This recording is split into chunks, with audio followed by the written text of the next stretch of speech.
past few years have been filled with some absolutely phenomenal indie and AA titles, and when it comes to AAA games, they have fallen flat, and right now we are seeing the battle of the gun games. Arc Raiders is doing phenomenal, Battlefield 6 is struggling, and judging by the reaction online to Call of Duty Black Ops 7, things are not looking great for Microsoft Gaming. I have a few different things to show off, but before I get into the topic, if you enjoy the content I create, check out the links in the description, join the community in my live streams, and consider supporting through Patreon or YouTube memberships. Now, just a few weeks ago, we saw the Black Ops open period that didn't go over particularly well. A lot of people had a lot of complaints, and I do genuinely think that there were quite a few gamers who decided to cancel their pre-orders after trying out the multiplayer and zombies. But now that it is finally release day, sure, we do not have all of the numbers, we don't have the console numbers, and we also do not have the Activision Blizzard launcher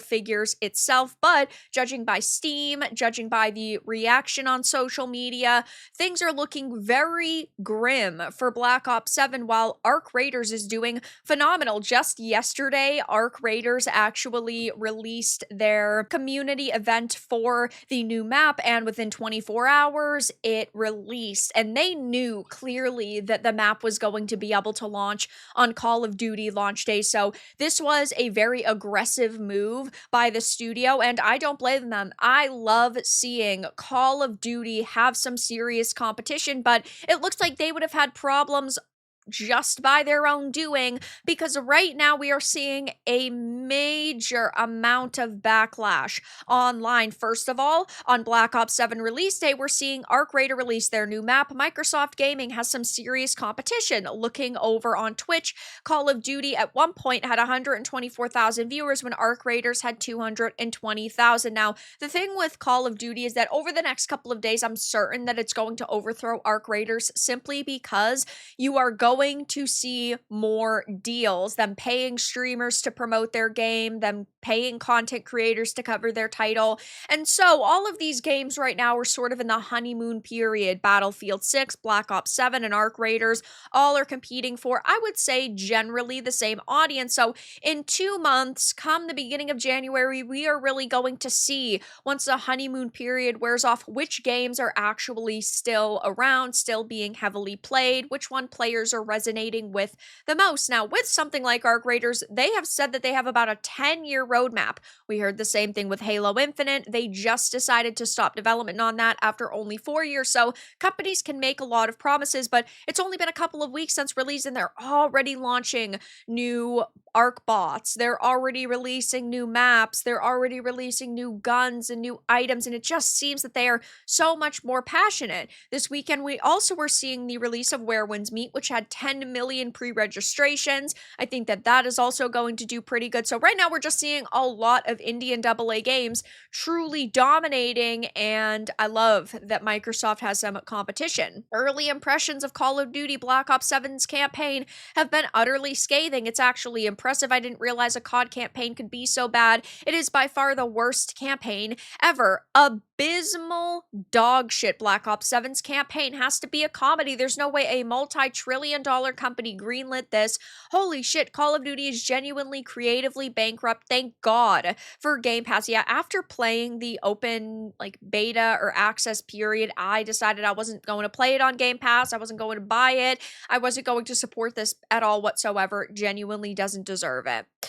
Just finished the Black Ops 7 campaign solo in 4 hours and 30 minutes of playtime. I can confidently say it's one of, if not the worst Call of Duty campaign I've ever played in my life. And the thing with Call of Duty is that it's supposed to have multiple different modes. Like, you have multiplayer, you have the campaign, you have zombies, and I think that all of those things together, yeah, used to actually give it a higher value, and I thought years and years ago the Call of Duty value was there, but I don't anymore, because trash does not deserve to have an even singular dollar price tag, and it's sad that we've seen such a legendary series fall so far so fast. And Call of Duty is also getting wrecked because of a large amount of AI generated artwork across core assets like calling cards, posters, reward icons instead of human crafted art, despite being a major blockbuster title charging full price. Now, the thing with AI is that I understand it's inevitable to be used as a tool. I think it's an okay tool. Should it be a full replacement for human beings? Not necessarily, but the thing here is that this is coming from, yes, a multi-trillion dollar company. We are talking about a game that is $70, and in the case of something like Arc Raiders, I think that we view it a little bit differently because they are smaller. We are talking about it only being a $40 game, and we know that Call of Duty is going to be monetized to hell and back, so they are, yes, going to make a lot of money off this, probably $1 billion, like every single Call of Duty does now. But should they be using AI art so prevalently? I don't necessarily think so. We also were seeing Black Ops 7 campaign cannot be paused by solo players, has no checkpoints, and requires an online connection at all time. That is absolutely crazy to me that they are not giving you basic features within this experience. It talks about how it's out today, and as such, swarms of people are trying out the new campaign to see the latest development in the beloved Black Ops narrative. To their surprise, they're discovering a few quirks proving to be a tad frustrating. Many of these problems stem from the solo experience. For once, the Call of Duty campaign cannot be paused. Even if you're playing on your own, the narrative focuses on a squad of characters, but no AI companions come into replace the role that other players would. It has no checkpoint system, meaning if you quit out of the game for any reason, you have to start a mission over from the beginning. Also, the campaign requires an online connection at all times, meaning if you suddenly go offline for whatever reason, including game updates, which can appear daily and without warning, you will lose progress. And it really sucks to see the simple features should be available in a full-priced video game, and it just goes to show how little they're actually listening to their customers and how much they're listening to, let's just say, brain-dead Fortnite streamers. I myself am a streamer. I stream 25 to 30 hours of video games every single week. I mean, I even pick up extra days of streaming. Like tonight, I'm going to be streaming Arc Raiders, the brand new map, at 8 p.m. Eastern, which I'm hyped for because I love video games. And I, yes, do stream these titles.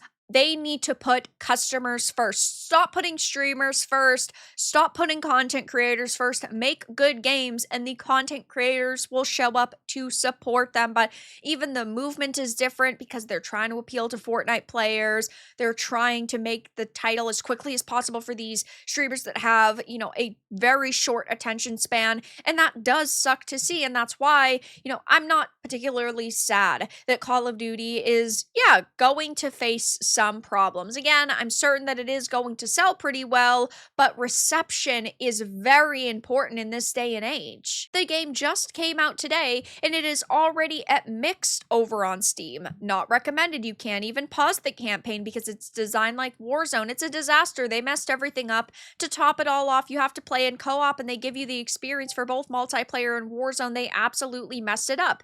That is even an understatement. The game will be fun for ADHD Fortnite kids. Launch game. Restart requires update. Relaunch game. Select Black Ops 7. Game close to open. Black Ops 7. Updating shaders. Finally play the game after having your time wasted, only to realize your time is still being wasted and you wasted $70 for it. This game is bad, feels so cheap, yet charges full price. It plays and feels terrible. I don't know, maybe I'm getting old. Glad I could refund. The first couple of weeks of Black Ops 7 are going to be great. Players actually looking like soldiers, guns firing real bullets, nobody's running around dressed like they got rejected from Fortnite, but then the season pass drops and it all changes. Garbage and poo-poo, sounds totally cut off after zombie cutscenes, had to restart the game for the sound to come back on. It seems like there are a lot of problems, and yes, there are some people who are excited for it, and I hope you buy it, I hope you play it, I hope you love it, but man, oh man, has Call of Duty fallen so far in just a few years. So I'll definitely be keeping my eye on this. I personally am skipping 7. I'm going to be playing more Arc Raiders, streaming more Arc Raiders. course, also playing Where Winds Meet, just getting away from a lot of the AAA slop that we've seen over the past couple of years. So check out the links in the description. Follow me on social media if you enjoyed this video. Make sure to give it a like if you did and a dislike if you didn't, but I will talk to you all again in the next video really soon.